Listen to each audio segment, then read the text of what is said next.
तपोहा क्षेत्र अच्छा बड़ा है बाबू, लगभग 2.5 लाख वर्ग किलोमीटर, लगभग 2.5 लाख वर्ग किलोमीटर है। ऑप्शन नंबर सी में हमें मिल गया है 2.5 लाख वर्ग किलोमीटर, तो हमने लगा दिया ऑप्शन नंबर सी 2.5 लाख वर्ग किलोमीटर।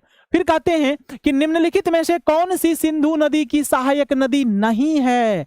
इनमें से कौन सा नदी है जो सिंधु नदी का सहायक नहीं है? स्योंक है, नुब्रा है, जास्कर है, गंडक नहीं है, तो दक्षिण भारत की नदी है। ऑप्शन नंबर डी हमारा सही हो गया, गंडक इसकी सहायक नदी नहीं है। इसके अलावे भी कुछ सहायक नदी आपको याद होगा सिंधु का, है ना? कौन कौन सा था जरा बताइएगा कि आप लोग कौन कौन सा नदी इसका सहायक था, याद कीजिए। व्यास नदी, व्यास, सतलुज, और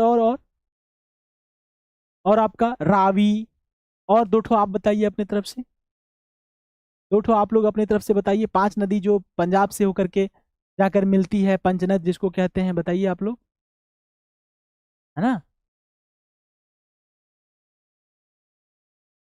ये तीनों नदियां ऊपर से आकर के मिलती हैं, और इस ओर से भारत से जो 5 नदियां मिलती हैं, रावी, सतलुज, ब्यास, और दो ठो बताना है आप लोगों को, है ना?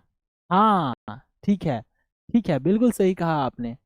क्या नाम है? श्रीनु, श्रीनु जी ने सही आंसर दिया है। हाँ, झेलम और चिनाब, ठीक है बच्चा विनोद। झेलम, चिनाब, रावी, ब्यास, सतलुज, बिल्कुल सही। ऐसे ही आप लोगों को एक्टिव रहना है ना? क्वेश्चन नंबर 20, लद्दाख क्षेत्र में सिंधु नदी द्वारा निर्मित प्रसिद्ध गॉर्ज कौन सी है? लद्दाख क्षेत्र में सिंधु नदी जो है एक तो गॉर्ज का निर्माण करती है, बहुत बड़े महाखड्ड का निर्माण करती है, ऊपर से बहुत ऊपर से नदियां गिरती है ना, तो बहुत बड़ा गड्ढा बना देती है।